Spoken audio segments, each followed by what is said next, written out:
Okay, so this is where I need to be professional, right? I need to do the proper introduction. But hello and welcome to another episode of the All About Ability podcast. Today we have someone that I've been messaging for a long time, and I'm very happy to have him on.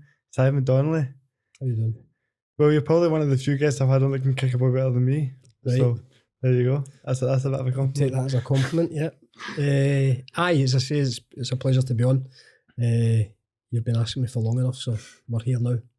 Well, there's a lot of things we can start with, and we just were speaking about how it's been a good weekend, and people probably listening to that thinking I'm talking about Celtic and Rangers, but no, you were talking about taking the camps, coaching the young players, and how your son was doing that. And I just kind of wanted to go in that first because you obviously started football at quite a young age, and I think your debut for Celtic was when you were 19. 19, yeah. So that's a lot of pressure on a 19-year-old, and as I was talking about that before we started, I was kind of curious as to how you feel like it's having came through at that age and now coaching people at a young age. Yeah. Do you feel like that helps you do better in this kind of role, like using that experience? Yeah, I think so. I think I've got 3 boys, Kieran, so football's very much a part of their life, as you can imagine. And the coaching thing for me, obviously I went into coaching after I'd been in the senior game with Jackie for a few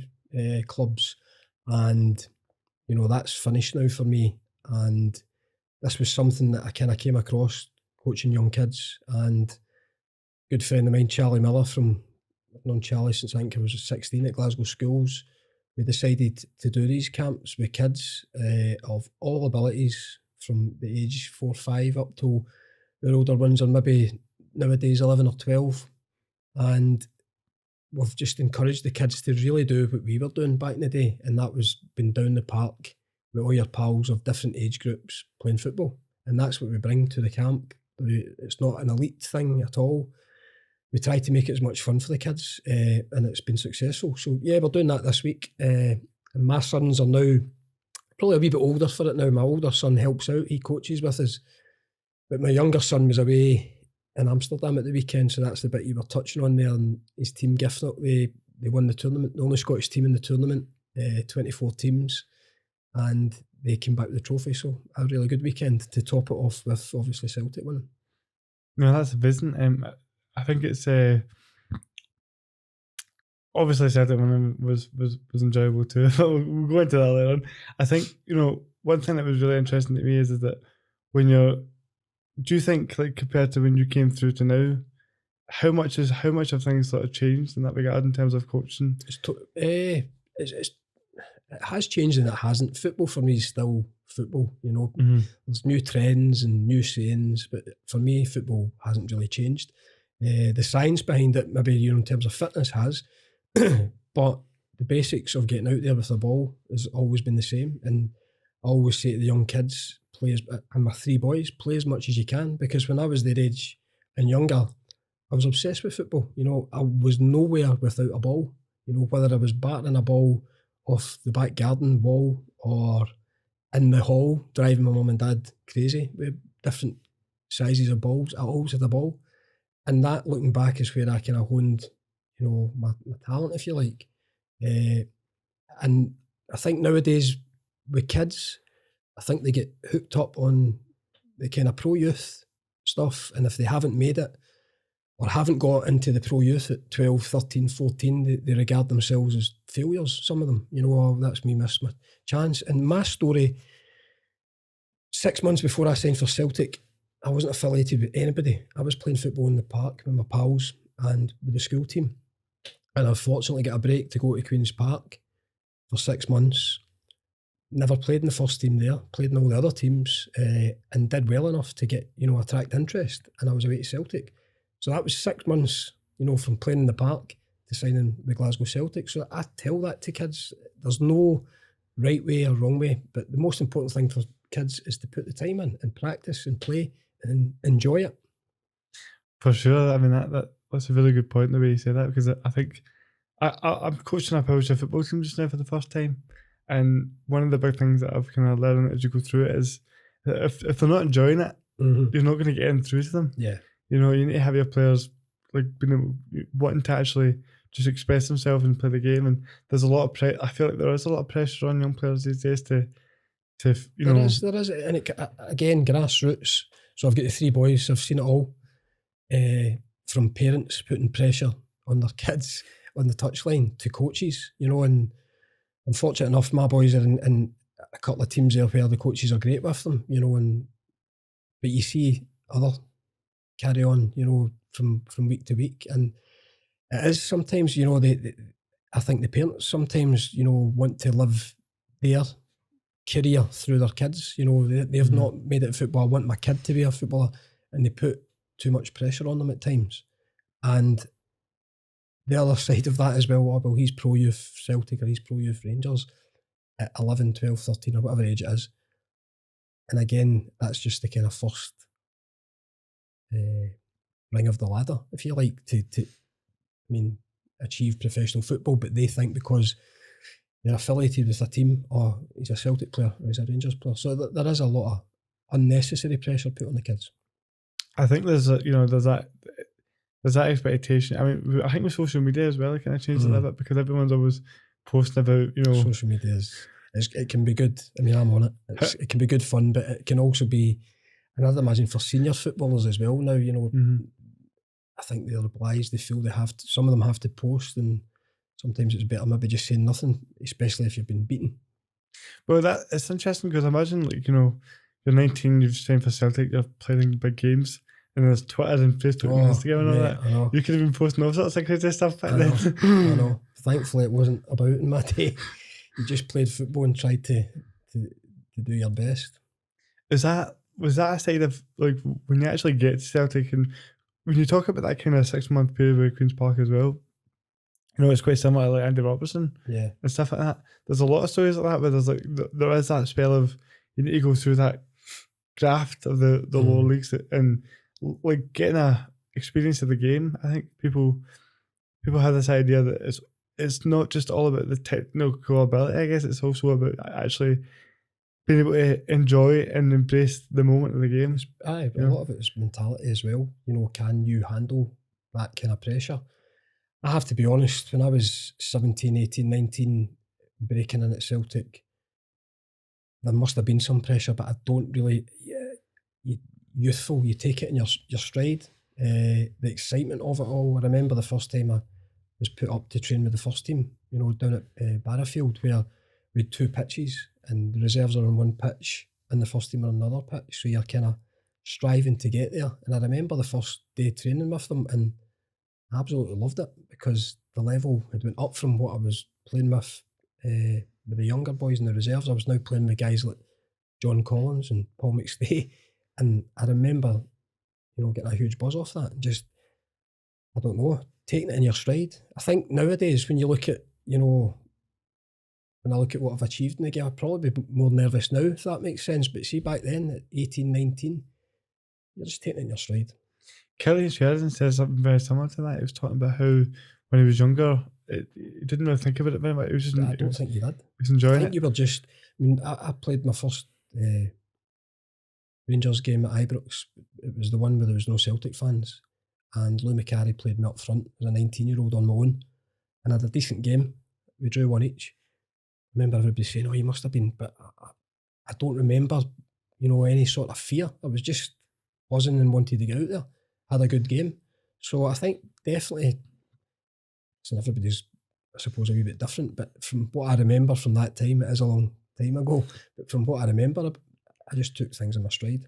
Well, sidetracking a wee bit into that, because it made me kind of wonder there. You were saying you played in a game that had no fans, which was quite a rare occasion back then. Rare occasion, but I'll tell you what, see when Tavernier scored that free kick at the weekend, it brought it all back to me because John Collins scored a free kick at Ibrox and the place went silent. And when Tavernier scored at the weekend, Celtic Park went silent, and it immediately brought that, back to my attention. It was very, very similar.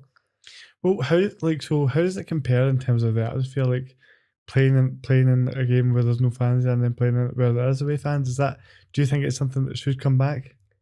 Yeah, that fixture should have, Celtic fans behind that goal at Ibrox, and equally Rangers at Celtic Park. I think it brings something to the game. I enjoyed the experience because it was my first game against Rangers when I was 19. I enjoyed it, and I did feel, it was a backs against the wall, getting into that kind of Lions Den. We were representing the club, everything about it probably stimulated us, but you can't take away from scoring, or the team scoring, because I never scored against Rangers, I'll correct myself, the team scoring against Rangers and the celebrations with the fans, so it definitely takes something away from that. Whether it comes back, I don't know, because I don't know if it is tit for tat just now, but really, I don't see it changing anytime soon, which is a shame. It is a shame. I mean, I don't see how, like you said, I don't really know how they would come to an agreement at this point, because it seems to have gone on for a wee while now, and they're starting to make more money as well by not having them in. Yeah. So then you go. I mean, the atmosphere, don't get me wrong, the atmosphere was great from a Celtic perspective at the weekend, with the goals, but when Rangers get the 2 goals, the place is silent, and it is a wee bit unusual. As I say, I prefer having, I don't mind the away support, and equally, I think it was 7,500, was it, behind that goal at Ibrox? I would bring it back. I always felt as if it was like when the other team scored, it made the atmosphere like, so if I was at Celtic Park and Rangers score, then eventually the Celtic fans get louder because they're louder and everyone's just trying to, The weekend was surreal. It was as if when Rangers scored both goals, it was as if it hadn't happened. It was just silent. It was as if it was like a training match, because there was, normally you wait for that kind of roar over in that corner where the away fans would be, so it was a bit strange. Because looking back at like the 5-1s and stuff from the like Rogers era, that was the favourite bit of it. That was at the Ibrox games. It was always, you could always just hear the big roar in the background and stuff like that. So even so hopefully they do come into that, because it's just watching the game. I mean, I didn't actually get to watch the game because I was playing for Scotland at the weekend, but we'll go into that, Simon. We'll go into that. See, just to go back to what you were saying about when you were first training with the first team. Yeah. It made me think about how now they've got the kind of Celtic B, and when you were training and watching them train, like how big a difference do you think the levels were then compared to now? Because there's always a debate going on about how is the B team, is that the right idea, is that the right structure in terms of actually the B team's in the Lowland League now, isn't it? Yeah. So I think that move for me works because it's competitive football. We'll be up against senior players, I'd imagine. But the reserve league, when I was coming through, for me, was an absolute education, because the squads weren't as big. So you'd have maybe 15, 16 players in the first team. You would find a lot of the first team players, or the fringe first team players, would be playing in the reserves. So if, for example, Celtic were, say, playing Dundee United at Celtic Park, the reserves at the same time on the Saturday were at Tannadice. And some of the players I came up against, I remember playing against Eamon Bannon at Hearts.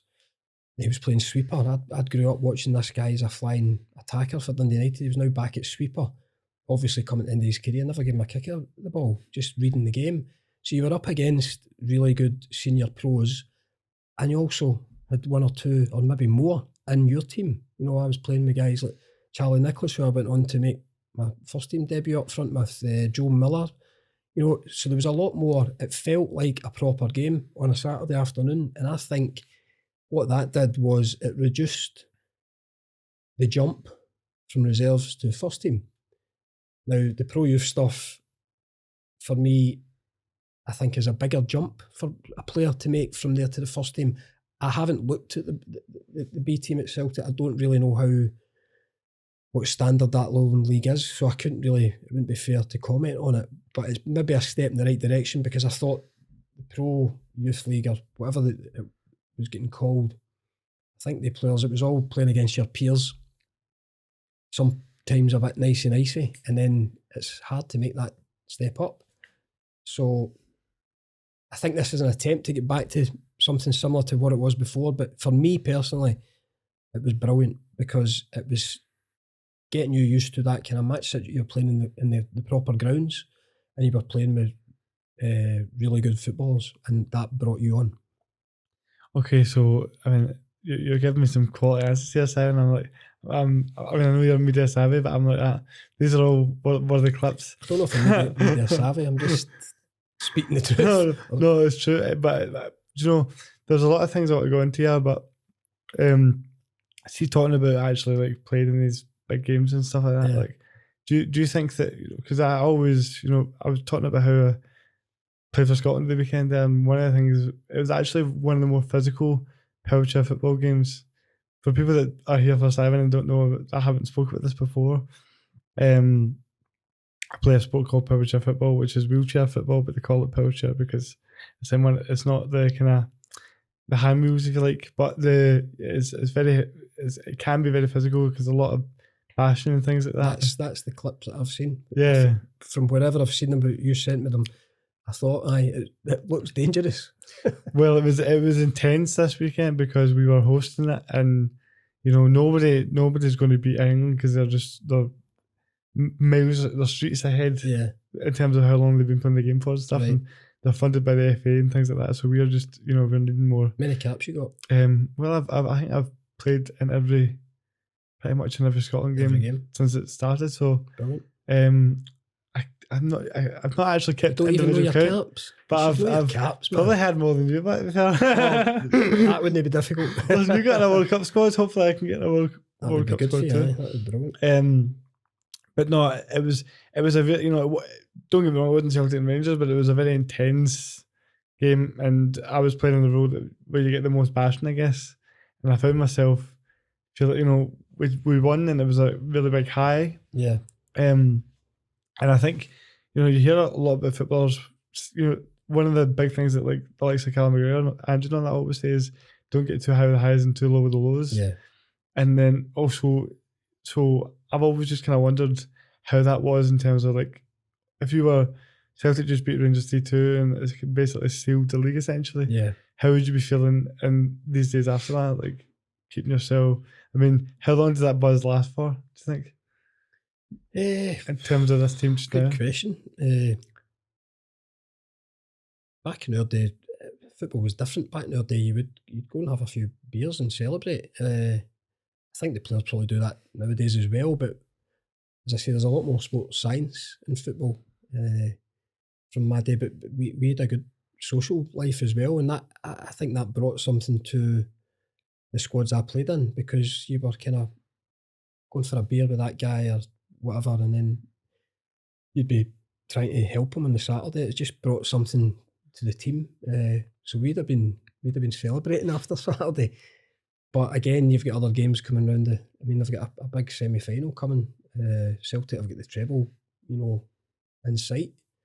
And I think they'll not go on record saying it publicly, but they'll all have it, in their sights, trying to achieve it. So I think what I said earlier about football not really changing, that side, I think maybe has. As I say, my team, we were a Tuesday night and then a Saturday night after games. If you didn't have a midweek game, because you'd normally be off on a Wednesday, so we'd go out on a Tuesday, or we'd go out on a Saturday after the game. And that was just the way it was. It seems like the schedule now, though, seems a bit more. But you look at like Callum McGregor, he's played in 60 plus games a season for club and country, and he hardly misses a game. There'll be injury there, but hardly misses a game, and that's down to the dedication of the player. But also, I think sports science has, from my time coaching at Dundee United, I went over, we had the guy at the university there helping us with the sports science stuff, and it was all game related. And I remember watching what he was doing, going through everything with our players, and wishing that I'd had that 10, 15 years before, because I think the knowledge is better that side of it now. I used to, just because I was a wee guy, go into the gym and try and bench press, which wasn't getting me anywhere, because you need all the strength down, your core and your glutes and whatever. So that has changed. So they're well looked after that way. But again, it's still dedication. Guys like Callum, it's down to that, and the determination. He seems to really follow everything Ange says in terms of being that, setting the standard and things like that. But 60 games a season pretty much it's pretty and at that level, it really has a bad game. Yeah, but you were talking about like how you were very social with the squad after these kind of games. But it made me think, is it hard to be social in Glasgow? Well, you're talking about social media. Yeah, everybody's got a phone, and it could be in your face, filming. So that, I think that in itself would probably be problematic. You know, there's a lot of idiots out there that want to get a reaction out of somebody, and it's easy, as I say, everybody's got a camera on their phone nowadays. So that probably has changed that side of things as well. Back then, you didn't have that. Glasgow's so 50-50, and it's like if you go out, if you go to the wrong place and somebody sees you, you know what I mean? You could be getting. I just always found that interesting. Like if I was a Celtic player or a Rangers player, maybe I'd want to go have a drink in Edinburgh or something like that. I was always kind of out. It was Glasgow, but I don't really remember ever being.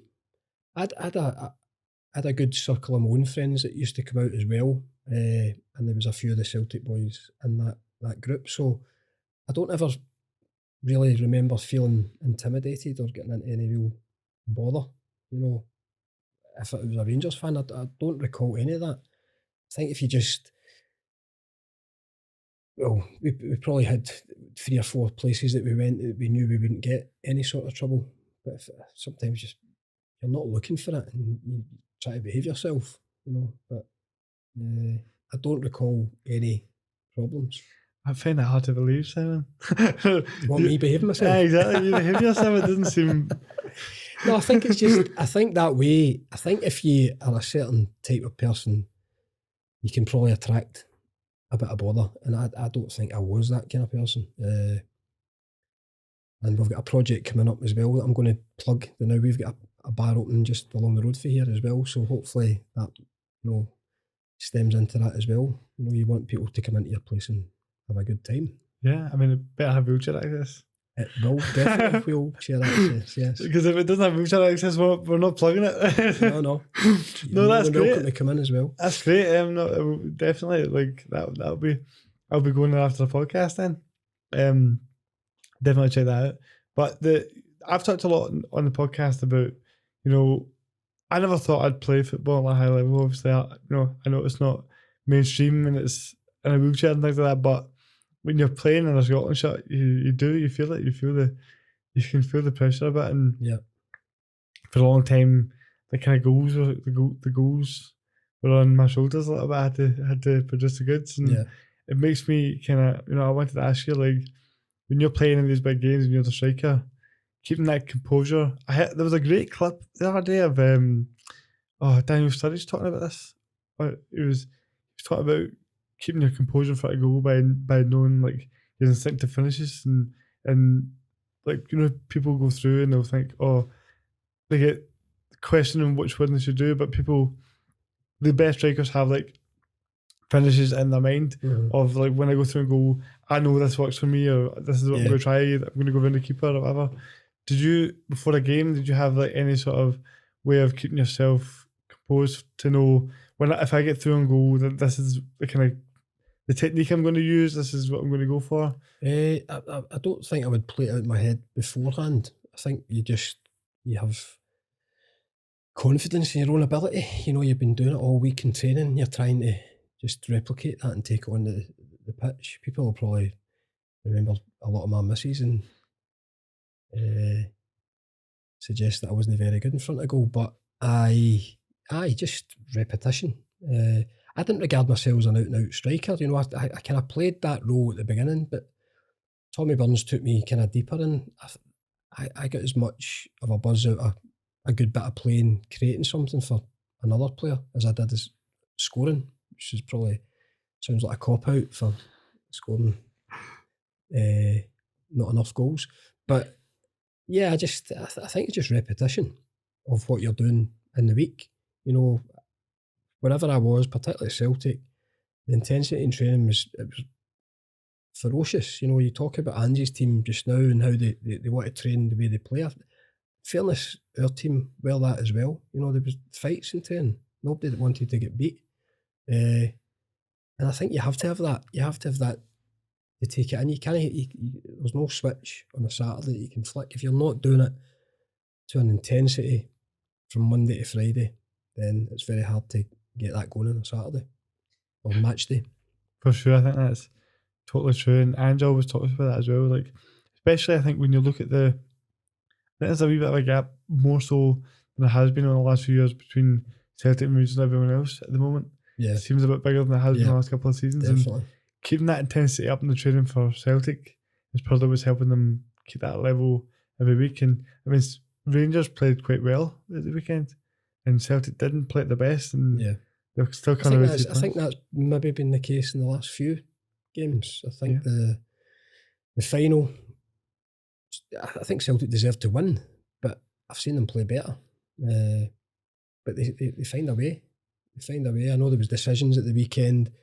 You know, the Morelos goal. If that's Celtic the other side, we're not happy. Can be honest enough to say that. But again, you have to deal with what happens in the game. They had a couple of mistakes, Rangers, and Celtic capitalised on them. And you know that gap's 12 now. This league's effectively over. But I've watched, as you know, doing Celtic TV, I've watched most of Ange's games since he came to the club, and it's a relentless machine. Whether they're 1-0 or 5-0, you know that multi-ball system at Celtic Park, they want to go again, and it's great. I think it's refreshing. I don't want to see teams sitting at 2-0, 3-0. You know, you want to be entertained. Going, there's 2 games they won last season. I keep talking about 6-0s against Dundee and maybe St Mirren, and he was out the dugout at 6-0. You know, encouraging them to go again. I like that. Yeah, I like that. That's what I think. That's what makes him different. I mean, he seems to really get it. What's so strange to me is that you would think that guys like we always went on about how Rodgers was one of us and Lennon get us it and these different managers get us and stuff like that. And this guy comes from, you know, he's Australian. He was married in Japan. And it just seems like he really understands everything about And Celtic. I think it's not a fault. It's how he's approached everywhere he's been. This is a good matchup for him now with Celtic. He's at a fantastic club and doing great things. But when he came to the club, and I had never heard of him, it was Charlie Miller had a brief spell with him in Australia. And as a ex-Rangers player and supporter, he was concerned because he says this guy will get Celtic playing good football. So it's been everywhere he's been with the Australian national team as well. So I think every person connected with Celtic, from the staff right through to the fans, is enjoying this period with him at the helm. How do you think this team compares to the team you played in? Good question. Need some good players as well, though. It'd be interesting. I think it's different years. It's hard to compare. What I will say is, I think that a couple of the teams I played in, we did try to entertain. I think a lot of Celtic supporters talked to me about the 95, 96. I think we get beat one game. We drew too many. But they remember the football. And it's one of the most enjoyable Celtic teams I played in. You know, you were going out every week thinking you could get 3 or 4 here. And a lot of good football, and just fell short to a really good Rangers team at the time. And then obviously the one year that I won the league, I thought we had a really good team as well. It was a hard question. I'm going to sidestep it. I mean, they were, you know, Rangers were a really top side back then as well. Aye, they had good players. And but that season you're talking about, my dad talks about that as well. Is that the season that Tommy Burns was the manager? Aye. Yeah, he talks about that being one of the best I'm not seasons. just saying that. I've got a lot of Celtic fans talk to me about that season because they remember it. It's rubber stamped in their heads. And that's what I talk about with all football, I think. So you remember all these good teams. I remember the Man United team with Cantona. I remember the Liverpool team when I was growing up with Dalglish, Souness, Rush. I remember Kevin Keegan's Newcastle team. Didn't win anything, but they were bloody entertaining to watch. And I get a lot of Celtic fans saying about that 95, 96 when I think we drew 11 or 12 games. That was our downfall in the end. We only lost one and never won the league.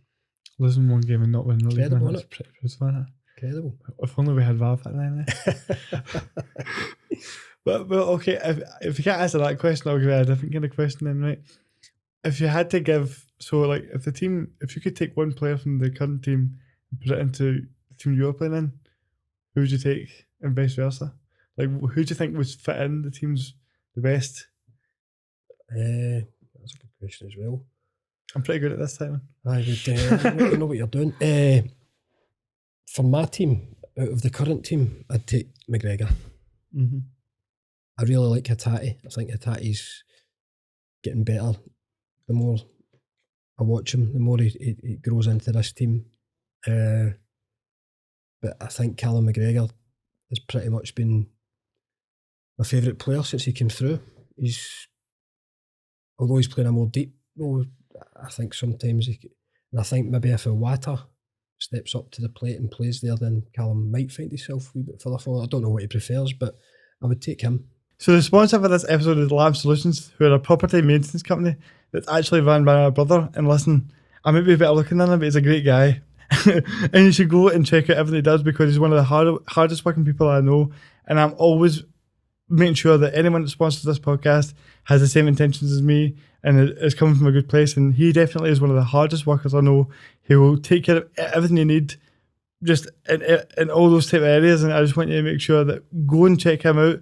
Make sure that anything you contact Michael about, he'll be sure to help you and give you the best service that you need. And from our team, I'd have to give you the obvious one. And it's no reflection on Kyogo, but it has to be Henrik. Put him in every team. Basically. Yeah.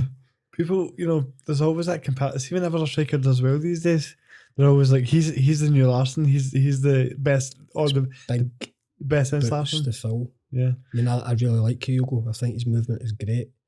And I tipped him for over 30 goals this season. I think he's a great striker. I love the attitude of the Japanese boys. Just get on with it and work so hard. Bring a lot to the team. It's Henrik Larsson. That's it. I mean, see, we obviously seen it in games and that, but just as we're talking about him, I can't help myself but ask, but when you're training a guy like Larsson, could you tell that all the time? Like, it was just that level above. It's funny because when he came, I remember him from I've said this before, the 94 World Cup with the deadlocks. They got to the third and fourth playoff. So that's how I knew of him before he came to the club. But obviously a great player. And, that season we won the league. By default, a wee bit. We were playing Tyrrell in the UEFA Cup. And Dan Jackson was meant to be playing. And he kind of didn't break down, but he was complaining about headaches in the bus on the way up. Turned out, obviously, that problem that he had to go and get an operation. So by default, on the bus on the way up, Vim comes to me and says, listen, Dan's ill, he can't play, so I'm going to play you and Henrik.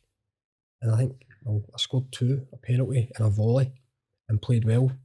So for that next little period of that season, it was me and Henrik up front, and it's one of the most fond little periods that I look back on, because it was me and him. Harold came in afterwards and I kind of shifted to the right. Jackie was out for a spell, injured.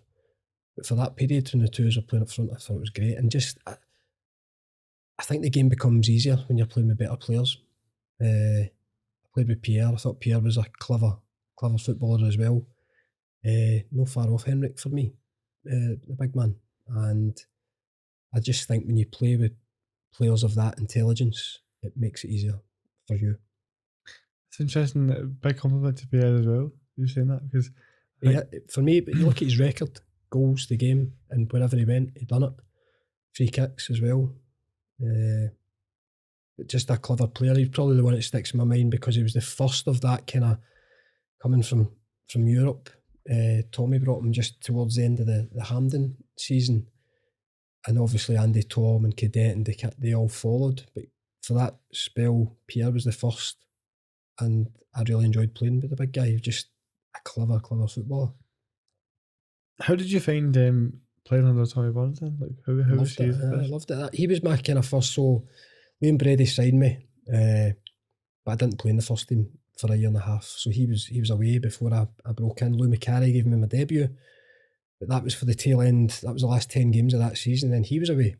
So Tommy Burns was the first kind of manager, first team level, that I'd had a relationship with, and him and Starkey were brilliant. They were great for the young boys. You only have to speak to the young boys from my time right through to your Sean Maloney's and guys of that calibre. It was just great.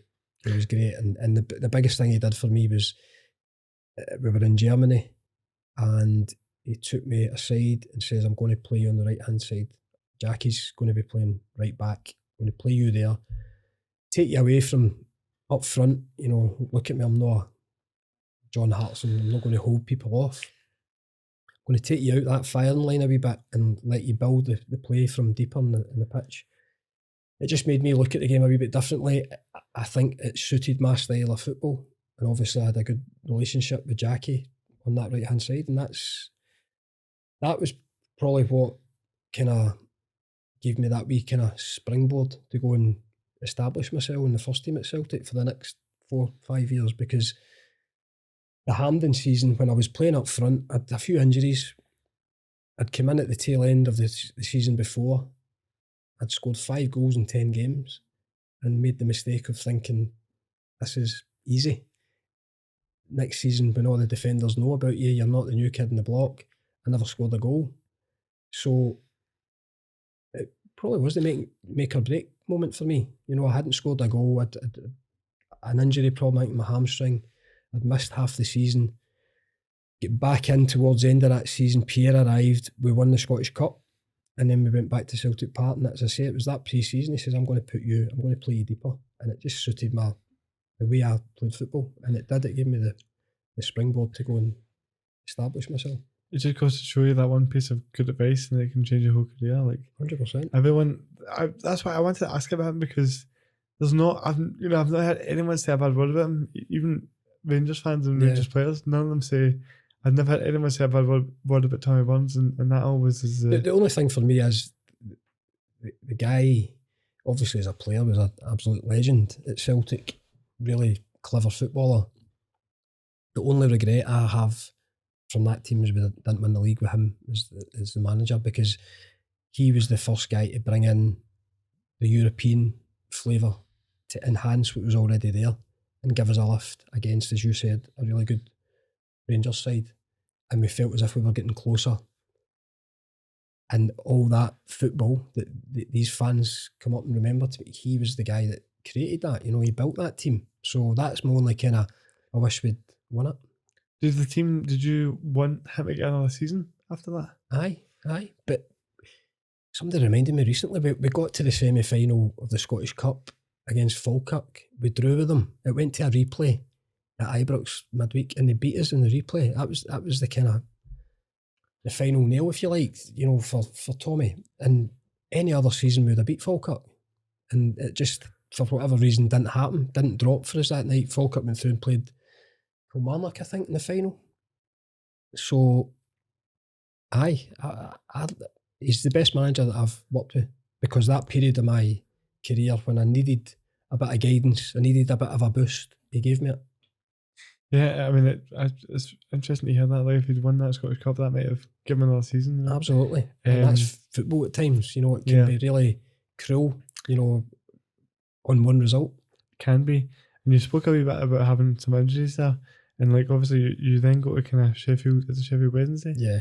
And there was a few injury problems for you there. Aye. And I kind of was curious about the kind of mental side of that, like in terms of, you've obviously done really well at Celtic and you've went down south and you know, it's not quite going the way you want it to go, and you spend a lot of time on the sidelines. Like, what a lot of footballers these days, there's a lot of injuries to deal with at times as well. And what is the kind of mental process of dealing with that at the time? Like, it's difficult. How did you get through it? It's difficult because me and Phil went down to Sheffield, you know, with decent reputations for Scotland. England can be dismissive. You have to go and do it there now. Don't care what you've done up the road. So to get an injury early on that kept me out the best part of the season, and it was something that, you know, I was going here, there and everywhere to get looked at. People were saying I needed an operation for this, an operation for that. It ended up taking 8 weeks with a guy, Neil Black, down at London. He worked with the British athletics team. And I paid for this out of my own pocket to get down there and get this treatment for this guy. And it really was just one-to-one strengthening stuff, intense, like 4 hours a day with this guy, 2 or 3 times a week for 8 weeks. And I came back strong and fit. But the year before, I was going from pillar to post. People were misdiagnosing it, and it was a low point, because you want to play football, you're down at a new club, and we get relegated that first season for the English Premiership. So we had a tough time. Phil was different to me, where he was going from one injury, he was coming back, and another different injury. He just was really unlucky. But I had this ongoing thing that nobody could get to the bottom of, and it took me that time with that guy. Just as I say, intense strengthening work. Wasn't particularly great, but it was needed. So that was frustrating because you're as I say, you're down in a new country, Sheffield Wednesday in the Premiership. You want to make a good impression, and we just didn't go off to a good start. Could have got a wheelchair, man. Could have got in the wheelchair by then. I probably would have needed one at one or two moments. But no, I think people, they always talk about football as like glitz and glamour, but of course, that side of it where you've just. Mate, I was driving down there. Listen, it's not bleating on about it, but I was going to be down there myself and get my own treatment because I wanted to play football. And at the time, the cut of kind of naughty comments, I think, from the chairman at the time or whatever, he was insinuating that me and Phil were happy to sit there and pick our money up. And I was going down there and trying to get myself fit. Players want to play. It's a short enough career. I was saying there about being down at Anfield 2 weeks ago at 48, playing in front of 45,000. Great, but my body can't do what my mind's telling it to do now. So it's a short career. You want to play. Yeah, you can make decent money, but you want to play football. And I don't know any player that would be happy to just sit and pick money up. You want to play football.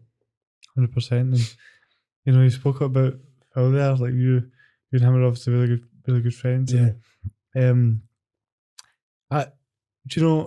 everyone's always speaks really fondly of him as well. And I've always been sort of curious as to how, like in terms of playing the game, did you find it difficult to kind of stay involved in football once he's passed? Not so much involved in football, but it was just horrendous. Mm-hmm. That was horrendous. Horrendous for his wife and kids. And people say to me, people always give me a bit of stick. Why did you leave Celtic? When you went to Sheffield, do you regret it? And I don't regret anything. I don't think the football for me was quite as good ever again in terms of levels and standards. But I had 4 years at Sheffield with Phil, and we were in each other's pockets. He was in Chesterfield, I was in South Sheffield. We were going to training together, we were eating together, the families were there, christenings, birthdays. So I had that time with him because you don't know obviously what's going to happen. So as much as we were good pals at Celtic, he was in Hamilton, I was in Glasgow, with different circles of friends. We would socialise together, but not as intense as two guys away at Sheffield. Their first time away from home. He had 2 young kids. I didn't have any kids at the time. So I look back and I'm grateful for that time. So it is what it is. I had 7 great years at Celtic, but folk, why did you leave? Why did you leave? There was loads of different reasons, which I'll not bore you with, but I did 7 good years there, came through at 17. I was now 24, and I was getting the opportunity to go and give the Premiership a try. And it was probably because the 2s were going as well, I felt more comfortable. So long-winded, but I look back in that time and thankful I had it with him because obviously everything else that happened was absolutely terrible. Yeah, no, it's some things are bigger than football, and yeah, being able to go down there with your pal is, it's you don't think about it as time. Like I've lost friends and Pilshire football, and it's tough to kind of you look back on. I had this sort of way of thinking, trying to keep it together. We'd played for like 10 years or something from the very first Scottish Cup to this year, and he, I always remember having this. We'd had wee spats here and there, just silly things you don't. But I always thought he had a condition called muscular dystrophy, which is like life shortening. But I didn't think of it like that. I just thought of him like my pal and and somebody that I always imagined like 10 years from now we'd be sitting talking about how ridiculous all that was, you know what I mean? So I think when you're in that kind of time, you think it's going to last forever. You've got the we there forever, and then you kind of something happens, and you're like, I'm glad that we had that time. I think you do. You reflect on it, and you're appreciative of that time, and that's the way I look upon that part. Folks say, "Do you regret?" No, I don't, because Does everything happen for a reason? I don't know, but I'm grateful for that time spent with him. For sure. And I think it's really cool that he's got to go down there together as well. But We've got I don't mean to be plugging, but we've got an actual gig on May the 12th coming up, and you've just reminded me there. So obviously he was in that team. It's 25 years since we stopped the 10, and his youngest boy is coming to the show to represent his dad, Luke. So that'll be good. yeah, that sounds. I mean, plug away. By the way, plug anything away, especially stuff like that. Like that must be quite surreal for you. It's surreal because it's worrying that it's 25 years. But we've did a few shows. We had with Henrik over at the Hydro, and this with Martin O'Neill at the Armadillo. But this is my team. This is the team that I played in '98, and I thought it was a great reason to do a show. Get a few of the boys on the stage for a Q&A, a few laughs, and hopefully we've invited most of the squad. So it'll be great to. Like that game at Anfield 2 or 3 weeks ago, I was with Harold Bratback, Paul Lambert was the manager, Tom Boyd was the assistant manager, all guys that were my teammates. But when you finish with football at times, it's like ships in the night. So it's great to catch up with these guys and reminisce and have a laugh and a few beers. So this will be another great opportunity. As I say, unfortunately, Phil's not going to be there, but his boy's going to come in and represent him. Did you find it hard to kind of hang the boots up when it came to that time? You'd be like, Jackie McNamara retired me, and he takes great joy in telling everybody. So we were at Partick together. Ian McCall brought him in for the last wee bit of his career. So we kind of started together, if you like, at Celtic, and I thought this was going to be a great finish. We went down to Somerset, we were playing Ayr, and I was up front, and I made a run, and he found me with the ball from midfield. He was playing in midfield. And I missed the chance, surprise, surprise. But I thought this is going to be great because I'm making runs and he's got the awareness he can see me and put it in. He broke his leg about 5 minutes later. Somebody had done him and broke his leg, and that was effectively his career over. You fast forward a few months and he gets a job and he says, right, I want you to be my number 2. I'm 35 at the time. And I says, right, that's fine. I says, but I can also play. And he went, no. He says, I want you sitting here with me, eyes and ears in here. So he takes immense pleasure in telling everybody that he retired me. At 35, I could have played on. Well, you know, possibly. I think you can play on, but like sometimes it's better to get out before it's too noticeable. Well, do you know something? Another at that time, around about the same time, I went down to Dumbarton with the reserve team or the young boys. I was the oldest guy by a number of years in our team, and there was 2 old guys in the stand just giving me dogs abuse for the 90 minutes. And I just thought, I was there trying to help the kids, and it wasn't a good experience. So maybe I get out at the right time. That must have been kind of strange, like going from being the kind of young guy coming through, and then all of a sudden you're 35. It was because just the way it went, I was 35, and I think everybody else was 17, 18, 19. And I thought, right, I'll play and try and help. But the game wasn't going well, and as I say, because it was a reserve game, it was these 2 guys and a dog probably watching, and they were giving me a fair bit of stick. So yeah, probably got out at the right time. In terms of the coaching side of things, you mentioned how like kind of you coached obviously Dundee United with him, and you were saying that's done for you now. But yeah, how did you find that experience, and do you prefer coaching the young ones now compared to that? I do prefer doing this now because it's different. It's not elite level. It's more relaxed, and it's about making sure the kids are enjoying themselves and having fun. Back then, it was your job, it's your profession. There's a lot relying on it. But I went into the Partick side of it, so I went from a dressing room with teammates to being the assistant manager. But that set of boys were great. They were brilliant. You know, they gave me and Jake the respect. And it didn't make it uncomfortable at all. We went to Dundee United and worked with some really talented young boys, and for a spell, me and him were standing the touchline. You know, it was going back to the way we'd played with Tommy Burns. You know, football that people would remember. We went on a run. We were beating teams 4-5-4. It was a crazy. I think we beat Motherwell 4-0 at Fir Park. And Stuart McCall said it's the biggest doing that they've had, including the likes of Rangers and Celtic, so it was big compliments. It was brilliant, and they boys were great to work with. But it can turn quickly. We lost 5 boys in a short space of time, and then people are like, oh, well, where's the next 5? And you can't just pick the next 5 out a hat. It takes a bit of time. Lost our jobs there, ended up down at York for a short spell, and that was just kind of the finish for me because I didn't enjoy the whole experience. It was really difficult experience to go through. And, after that, I've had that would have been 5, 6, 7 years ago. I've not really had any. I had a short period where I kind of helped Mark Wilson out at Brecon. Again, I went against my gut. We'd just been in COVID, and it was a case of, right, let's get out the house and see if we can do something. We lasted 40 odd days, he got the sack, and that just kind of re-emphasised to me that I don't want that anymore. I prefer doing other stuff. I've got other things going on, and I don't crave that side. I prefer now to enjoy the Celtic TV stuff. I can comment on it the way I see it, and I can enjoy the football, like the weekend when I take my boys to the game. Well, yeah, I mean, at least you got that kind of good experience with Partick Thistle, and I think... Listen, see, when it was good, it was really good for us with some great moments. We built that team in a year and a half. They went on to win the league with Alan Archibald after we left.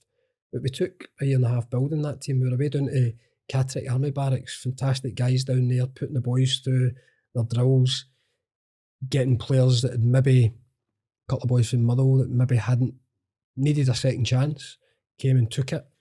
And we built a really tidy team at Partick, some good football. Kicked on to Dundee United with that. But as we talked about earlier on, it can change. It can change in one result. Yeah, I mean... you can go from being brilliant to garbage in somebody's eyes within a game.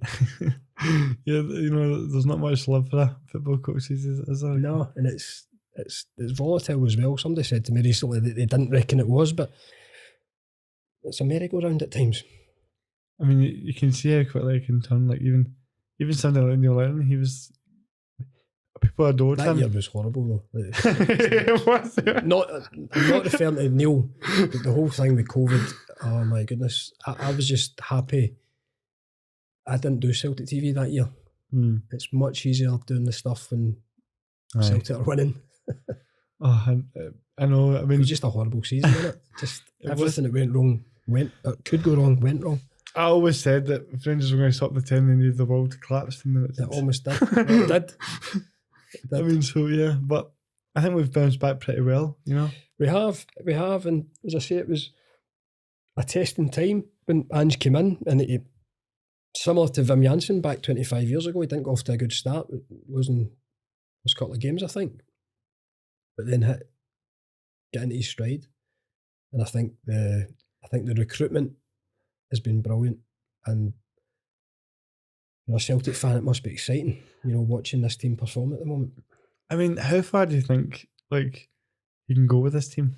I don't know. I think the exciting thing is he's tapping into different fields. The Japanese boys, that wouldn't have happened if it was another manager. It wouldn't have happened. These players wouldn't be at the club. They went down a different road, different thought process, but he knew what he was getting. He knew what field he was dealing with. He knew what these guys could bring, and they've brought it and more, I think. Can he keep doing that? We hope. I think he wants to obviously have another crack at Europe. I thought the 2 years, as much as Celtic have taken a couple of heavy defeats, I think I like the way they approach it. They go and try and hurt the other team, and now the defence has been together a lot longer as well. I know the fullbacks have changed at times, but that centre-back pairing have been together for 2 seasons.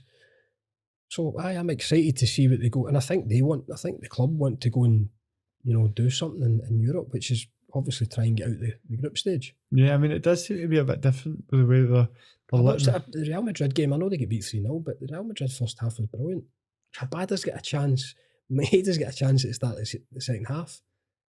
Listen, that's not to say Real Madrid might have just went and scored the 3 anyway, but 60,000 fans gave him a standing ovation after that game because of what they've seen the team performing against Real Madrid. Yeah, I was actually there that day, and it was really one of the best performances we put on. Like, that Maida chance, man, plays in my head all the time. Oh man, 6-yard box, man. Half, I know. Just put that I know. Because it goals change games as well, Of course it does. And, Especially there on a European night. But there's actually, in terms of, we've not really spoke about European nights, but people always kind of debate whether what's better, like a Celtic Rangers game or a European night. But do you think there's much difference between the two? They're probably the ones that stick in my head the most. The European nights and the games against Rangers.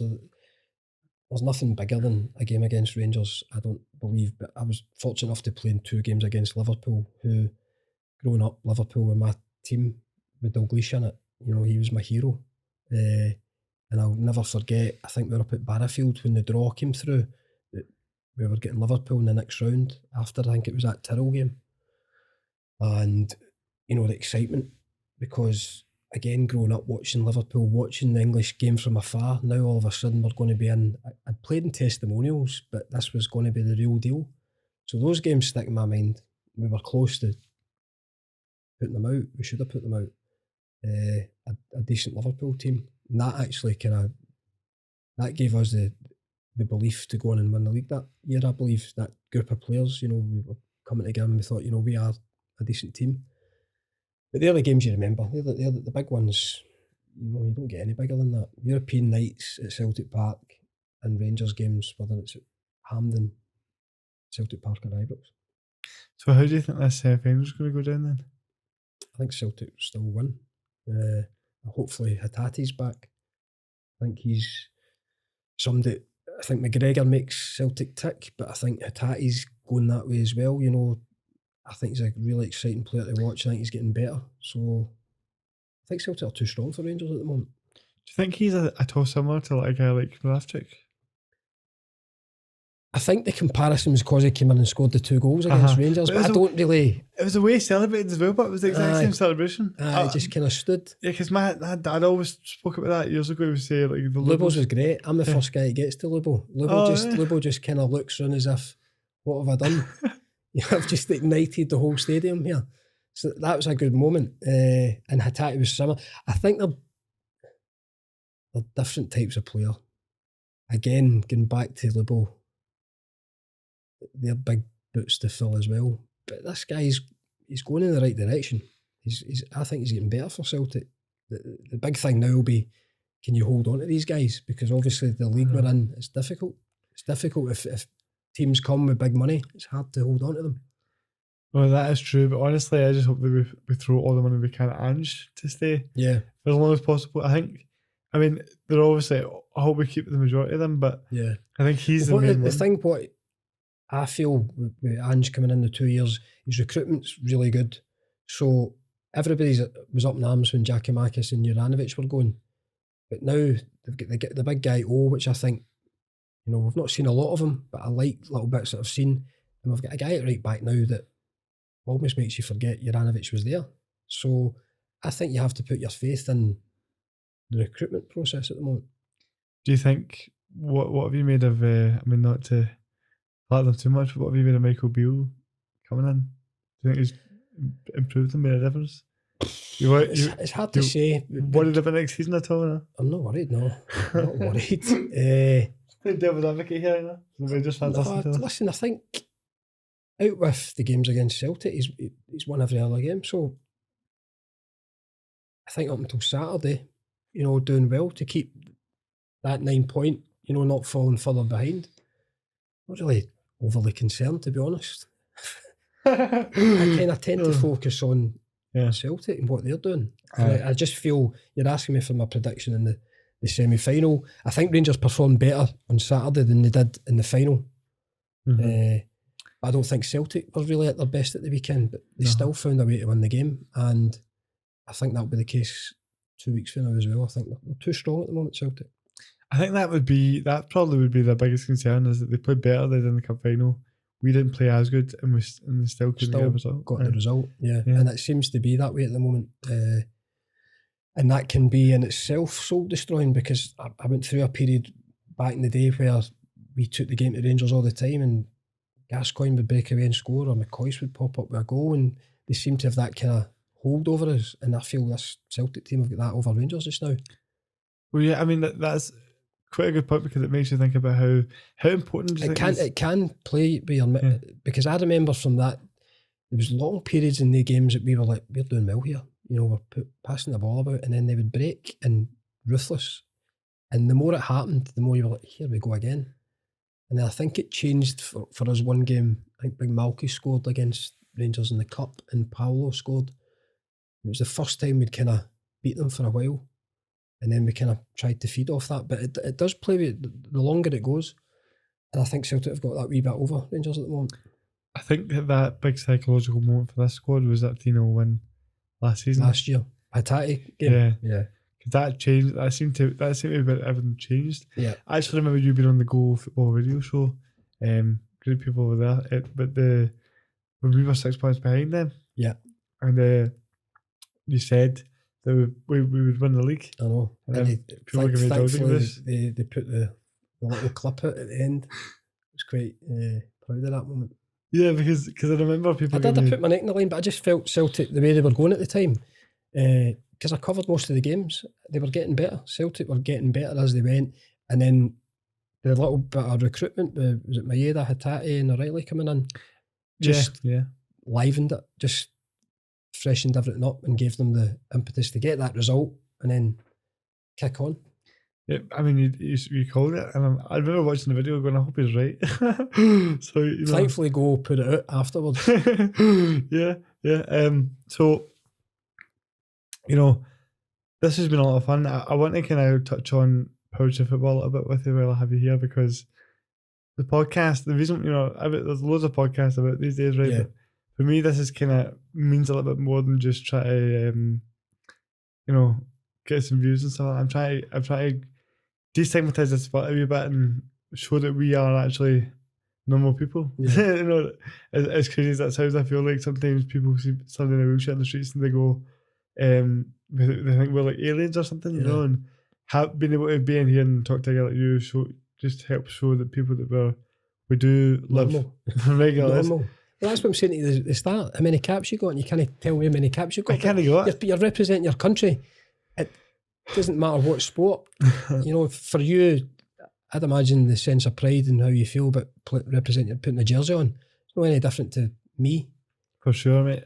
And there is, and I've done a lot of great things. It's been amazing to play for Scotland, but there's one big thing that I really want to happen, and that is getting Celtic and Rangers involved in these leagues. We have a league, and it's a lot of fun to play. I think I've heard you speak about this before. Yeah. So Celtic and Rangers don't have a team. Look, the thing is that Celtic have spoke to me about this. The idea was to go through the foundation. Yeah. But the second point is the foundation don't do it competitively. Right. Now, my point is that if they don't do it, if the foundation won't do it through the club, right? And the argument that I've had back for that is that, well, if you do that for one, you need to do it for all. And I don't necessarily think that is true, and there's a couple of reasons for that. But the biggest reason is that if you're in a power chair, you are the most vulnerable of all disability groups. Yeah. Because that is, for lack of a better way of putting it, the most extreme level of a disability. Yeah. And there is no other sport we can play. So like if you're in a manual chair or if you can walk a wee bit, there's several different sports you can play. Right. Power chair football is the only sport a power chair user can play. So for me, it's more than just the football as well. Like, see, from a culture point of view, football is such an important thing in Scotland for how people see people, and for me, and you want to play it. Yeah, like if you have a thing where you have a Celtic women's team, a men's team, and a poetry football team, but you have us next to each other, what that does, just in terms of it brings us into the conversation, but also allows people to see people in wheelchairs more and go, well, for the regular partner that watches a game, they can go, well, they're playing football, and they start to realise that it's just the same, and they go, maybe that person in the wheelchair is not that different. Whereas right now we're so hidden in the corner. Yeah, we're hidden in the corner, and there's because even with certain disabilities, if you can walk a little bit, do you know what I mean? With access to things, it's easier to get. I think people just look at wheelchairs as if it's like I could never imagine having to deal with that in my life. Mhm. Whereas if you had it, I looked at it differently though when I watched your videos. I thought it was not vicious, but yeah, it's competitive. that's it. So you just look at it as it's football, but it's another form of football. Exactly. But see that whether you're looking at it, I'm saying in terms of a general idea of the way people look at disabilities, having that more in the public eye Yeah. could change not just football, but like the way people actually look at disabilities as a whole, Yeah, which would then make it easier for us to fit in society and yeah, maybe look at better access for clubs and bars and different areas of life and that, you know, so it's as you get older you realise like how can I make a difference in this in the bigger picture of things? Well, Yeah. if you do it through football, it connects with millions of people, exactly. and there is passion there, there is skill there, and I've been playing it for a long time. And What about down south? Is there clubs down south do it? down south, it's huge. It's Is it? huge down south. They've been going for about I 10 find years. that longer. strange that we're not following suit Well, here's so far. here's a bit of a thing for you. Man United do it, and they have already. I've spoke to them, and they have said to me that as soon as Celtic involved, let us know. We'll sort a big Big game. a big game out of it. Yeah. So you know, I've telling them that, you know, these big clubs are involved, and but that's why this kind of thing is so important, because it's easy to kind of brush these things off when Yeah. one guy's coming to them and telling us. But if you can gather public support, Well, I'll back you. Yeah. It's only me, but I think you're right. I think why not? Why shouldn't you? And I Well- think if clubs like that are following suit down south, you need to keep pushing it. I mean, we are pushing, and just the more public support we get for it, the better. And guys like you, Tournaments. exactly, like there's more things that can be done. And Where do you actually play it then? What's it? Is it in gym halls or what is the actual?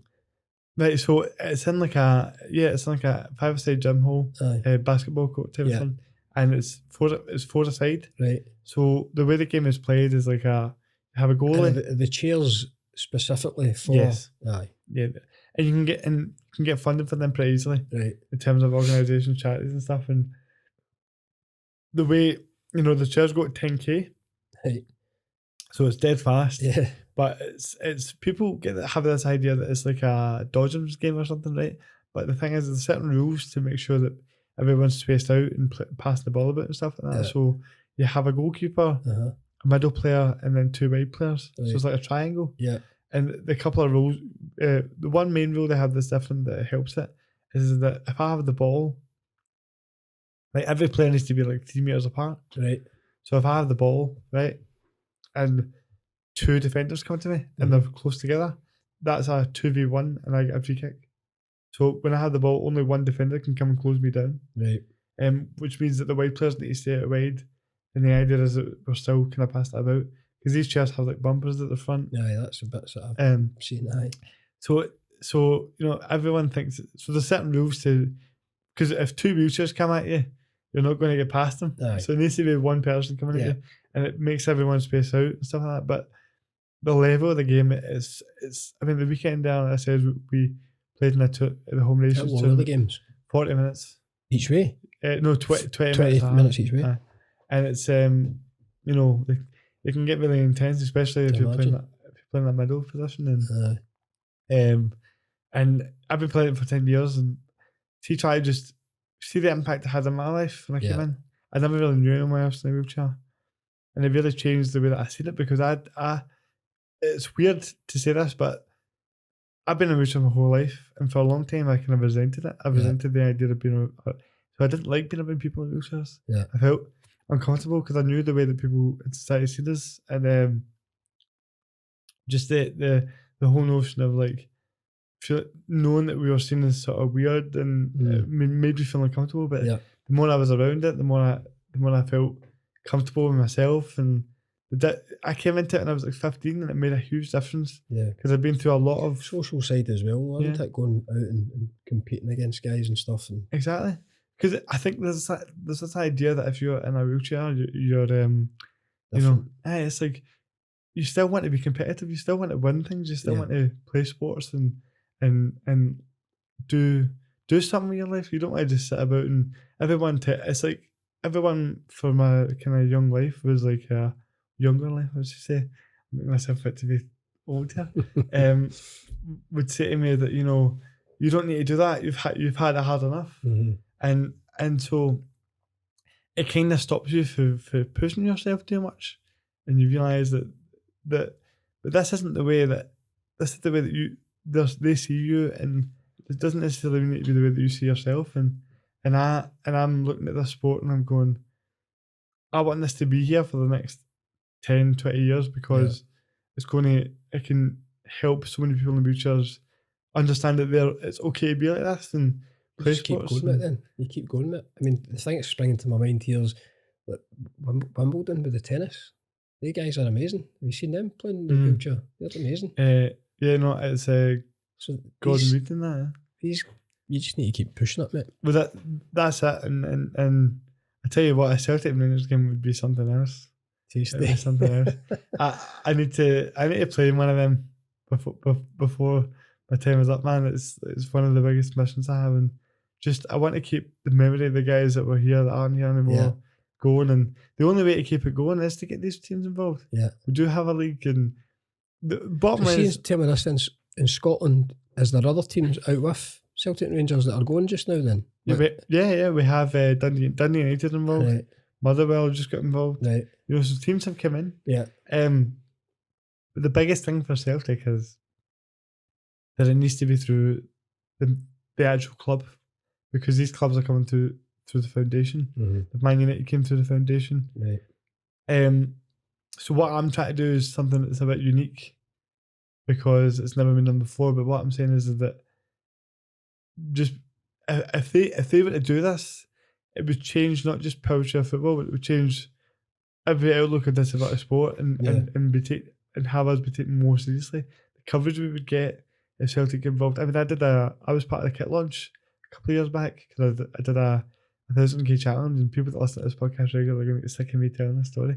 But I did a thing for the foundation where I did 1,000k in a month. So it was 40k a day for 30 days. Right. One of the most stupid things I've ever done in my life. But it was amazing. And during that, I was wearing an Adidas shirt and I was sweating. And somebody seen it, somebody tried to see it, and they phoned me. And they asked me to be part of the kit launch. Right. As I was there and I was taking these photos, it dawned on me that what kind of a difference it would make to have a wheelchair user next to somebody like Cal McGregor. It doesn't necessarily mean, of course, I'd be opposite, right? Yeah. But I'm saying the idea of it is that what that could do for the way people look at us, and how we're perceived in society could be huge, And so I'm really wanting to get out. I mean, they are talking to me, they are keen, but it's just going to be. I just know that, the more Celtic fans that listen to me and can hear me and are on board with it and support it, the more they need to be like, well, it's not. I want to make the question become not, can we make this happen? When are we going to make this happen? Yeah. So they're kind of sussing out if they can make it happen.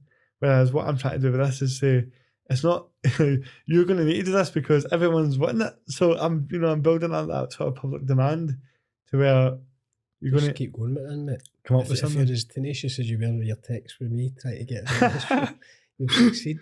Exactly. You'll succeed. Just keep going with it. No, for sure. I try to get it out there. And I appreciate your support for that. We should get. We're talking about doing that event. Like we should get some of the players.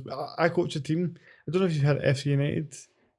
Suicide prevention. They're an organisation that were kind of going through a lot of the mainstream clubs that were winning their shot, and they promote suicide prevention. And I created a powerchair football club through them for this season.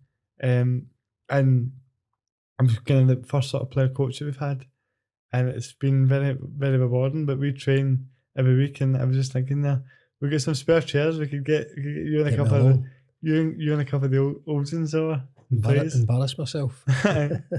more than Anfield. No, but see, because I think people have this idea as well that if you, it sounds so easy. Set it up then. But I'm telling you, I'll do it. Set it up. You do it? Yep. This has been recorded. Get us a date. We'll get us a date. You've got me on camera. Set it up. And I will we'll do try it. it. And I'll embarrass myself. I know. We'll definitely set that up, and because I do think that people think it's this easy thing, but having somebody that's like been a professional footballer, and be able to go on a shed and see how difficult it is. So you train when? Do you train weekly? We train weekly on a Thursday night. Give it a shout then. We'll give it a shout, definitely. And listen, it's been a long time trying to get you on, but it's been well worth the wait. Cheers, mate. And I really appreciate Enjoyed you. it. So do you think I'm better than Jeremy Cullen then? Aye, slightly. Don't tell him that though. Don't tell him that. Fair enough. You asked a lot more questions than him, to be fair. I'll take it. No, but thank you so much for doing this. Cheers, mate. Pleasure.